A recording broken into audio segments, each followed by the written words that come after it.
Hello, students. Very, very good evening. Sorry, last week I was not able to make up considering some emergency. Very happy to meet you all for another session of career guidance. And, I think we have covered quite a lot of career options so far. Like I told you in the beginning, 21 different career clusters. Amongst those 21 career clusters, we have so far completed, we have completed agriculture and food sciences, architecture and construction, arts, humanities and liberal arts, business management and administration, commerce and accounting, finance.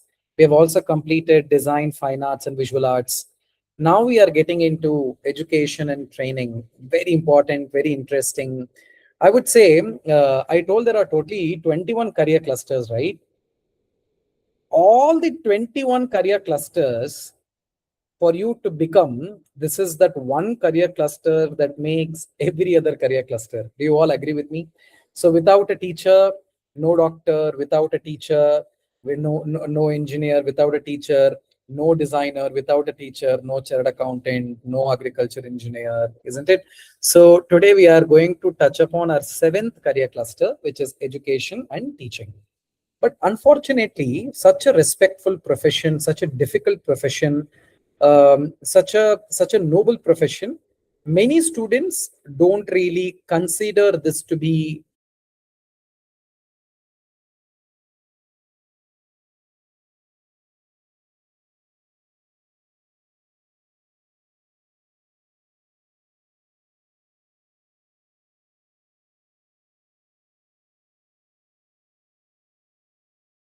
I wrote a message to him yesterday stating that, sir, you actually pulled my ears from the second floor of my class to your cabin because I did not complete my homework. It was a beautiful thing. So I understand the value of how he corrected me of being a good person. Okay, so we are going to learn about the profession in teaching today. Okay, so very interesting. So now, the moment I tell teacher, what comes to our mind could be your math teacher, could be your English teacher, could be your science teacher. But yeah, even your principal sir is a teacher. Your dean sir is a teacher. Your PT sir is a teacher. Your career counselor at a school is a teacher. I'm a career counselor. So I don't teach a particular subject, but I'm still a teacher. Your yoga instructor is a teacher. And tomorrow you may be a motivational speaker for business people. Even there you are a teacher. You can be a coach for productivity in big software companies where you can teach people on how to be more productive. You can be a human resource trainer. Even that's being a teacher. So teacher does not mean only teaching a subject. Teacher means teaching anything that you master is a teacher. You can also be a spiritual teacher, right?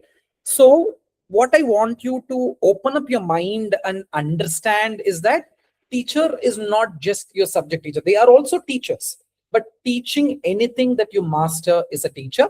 And it's an industry by itself. You need to study to become a teacher. You need to do 2 years specific program, bachelor's in education to become a teacher. You need to prove yourself even there to be a teacher. Okay, so we are going to learn that in depth.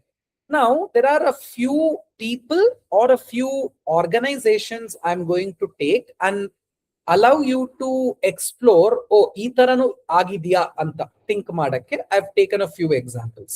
Okay, so Vishwa Bharati it was started by Rabindranath Tagore. You know who is Rabindranath Tagore, right? The one who wrote our national anthem.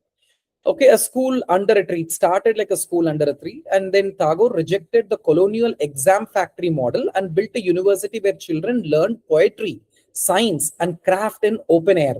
He that is that is there in that's a very popular university which is existing. You can go there even today, which is in West Bengal, right? He thought that a progressive education need not be in a 4 classroom, a regular education. It can happen through poetry. It can happen through learning and connecting science and poetry, but in open air. It started like that and then it grew. Now, another very interesting organization I want you to think of is NCERT, the National Council of Educational and Research and Training, the body that writes the textbook for 26 crore Indian students who are reading every year. The NCERT books, the CBSE books, your 11th and 12th, people tell, right, even your IIT NEET comes from NCERT. Did you ever think like this? Books come to you on your table. You're studying from that books. Your teacher also teaches from that book. Your teacher makes lesson plan from that book. But who wrote that book? There must be some research, right? There must be somebody who has thought in a certain angle. They must have done some research to write the book in a certain fashion. Imagine how difficult it is. Just think of this. A student in Mumbai, a student in Delhi, a student in Bangalore is also a student. A student who is in a village who does not have access to internet is also a student. You need to write content in a way that you need to write subjects in a way, you need to write it in a certain fashion that every child will be able to understand. It's simply not writing a concept. How difficult it would that be? So it should reach every kind of a learner. It should reach every kind of a teacher, where just imagine 26 crore Indian children read every year, and that comes from NCERT. Just imagine that office. Just visualize that people who are thinking about how to write that content. They are researchers, experienced teachers who keeps all kind of people and teachers in mind while they create that kind of syllabus or curriculum even before it reaches your table. So there also tomorrow you may work in the NCERT department, who actually sets question papers, who actually writes content, who actually designs curriculum. That could also be a way that you can visualize and enjoy. Okay, think of that. The one more is Pratham. Okay, it's a NGO in the country. It's an organization that quietly established. Sometimes what happens, because quality teachers are not available in the rural India or in the village area, sometimes a student is in 5th standard, but he has not even understood even 2nd grade learning. So for these kind of children, Pratham goes, stays with those children, gives the foundation literacy, that there is some basic things that every human being should know. Could be basic arithmetics, addition and subtraction, 1 or 2 languages at least. These are basic or foundational literacy that everybody knows. So Pratham helps as an NGO to go across the world, to go to the smallest of the villages and teach children basic literacy.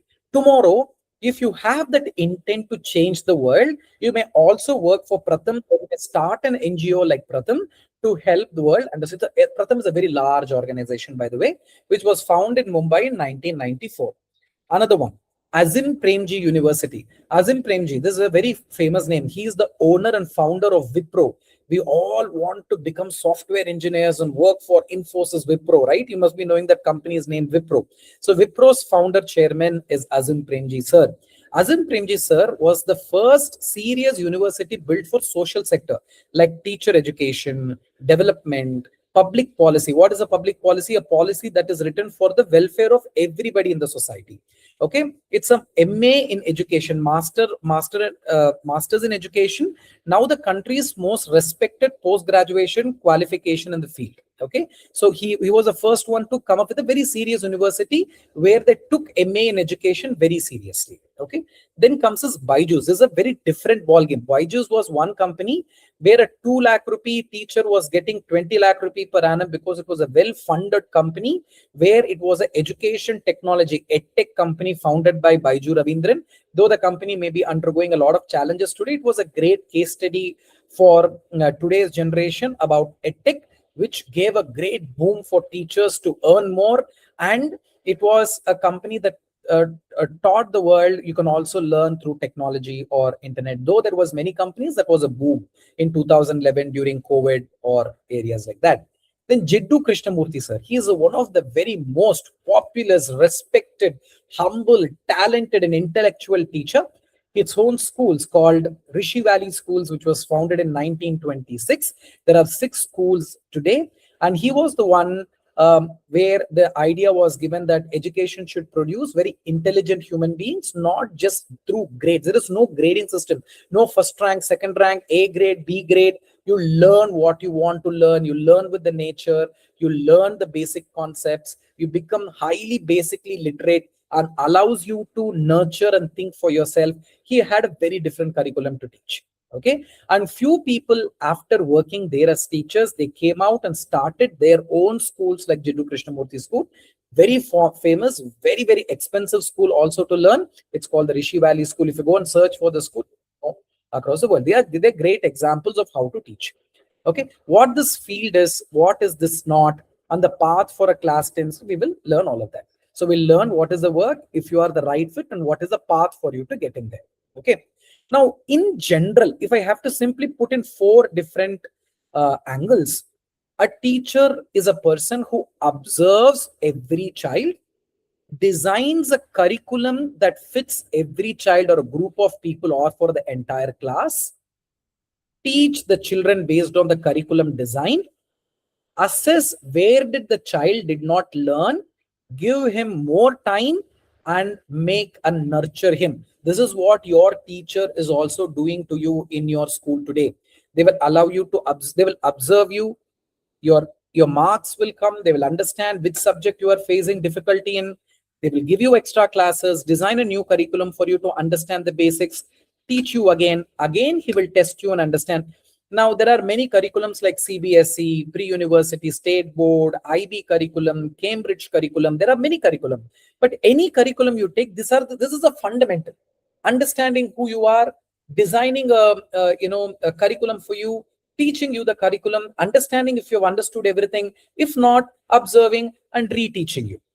Fundamentally, there is some knowledge in the teacher. They're trying to impart that into your mind is fundamentally the work of education and teaching. Now, this could be the same thing for a corporate trainer. What is a corporate trainer that I told you? Maybe Infosys is having 1,000 engineers. They are all having productivity issue. What is a productivity